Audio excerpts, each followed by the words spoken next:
Oh, hello there, dear viewer. Finally.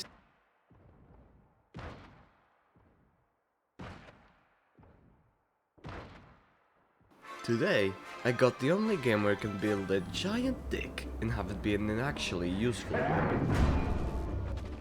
If you watched most of my other content, you may be noticing a pattern. All of the games I play have one or more of the following: genocide, human rights violations, or vehicular homicide.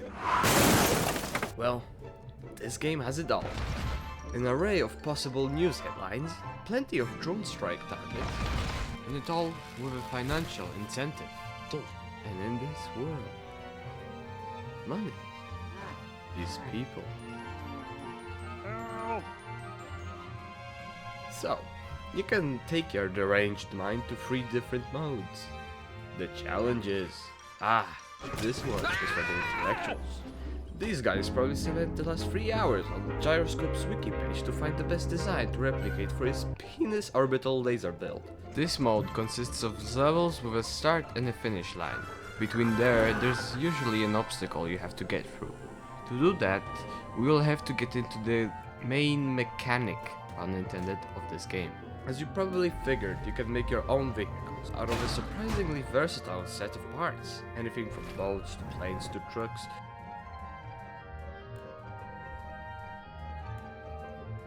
The devs made sure that if there isn't a part that you need, there's always the option to make it yourself, like the aforementioned gyroscope. And the challenges will have you get comfortable with utilizing them in creative ways, which is why These levels are usually pretty difficult, but still I recommend you do at least some of them, as they're the best way to learn only the basic knowledge you're gonna need to play Survivor or Creative.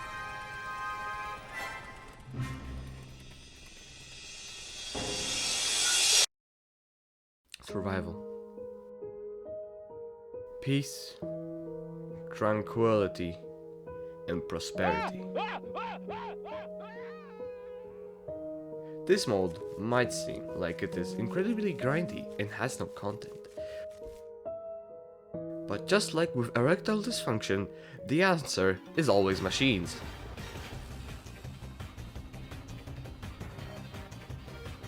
It's a common theme that you're going to have to build machines, to destroy, transport, or process materials. And while you can get most of the resources by mining, looting, or killing robots, some you just will need to buy. And like I said earlier, money is people. And because a full-grown man can't fit in your pocket, you will have to build a transport vehicle to house these vagrants. You don't actually need to lure them into a trap with a bag of fentanyl. The robots did that for you.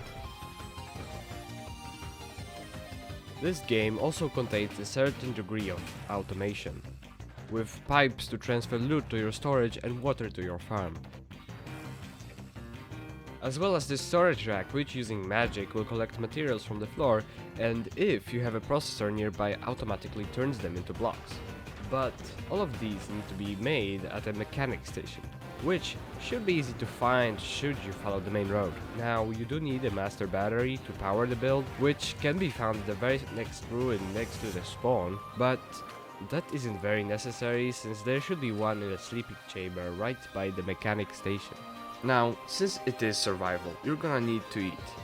So, you're gonna need to set up a little farm. But these fucking tin bins have a farming sensor in their rust bucket heads. So, now you got an army of clankers at your doorstep.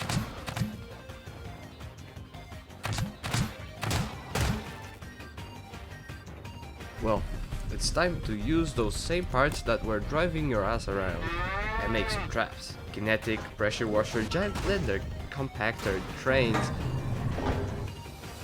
Jesus fucking Christ, that guy is gone to infinity and beyond. He was sent into space of Mach fuck and obliterated. Anyways, the base building is unlike anything else.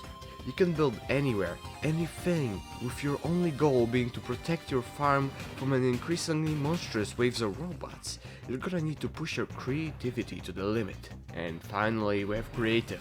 the Palace of the Insane. It is true haven for the unyielding pursuit of science. No restrictions, no moral codes, and plenty of fun. This is where the true masterworks of engineering are created, and the best place to test your prototypes for survival. With a custom map maker to design the very fabric of your world, it is the ultimate testing tool. Build anything from massive ships to working computers, or yeah, some people have a different type of thing in their minds.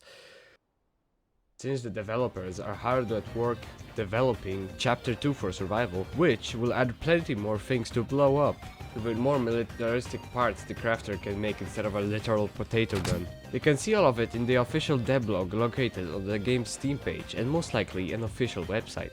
But for now, we need to stay scrap, stay mechanic, and as for me, I'll see you next time. Hey! Thank you for making it to the end of the video.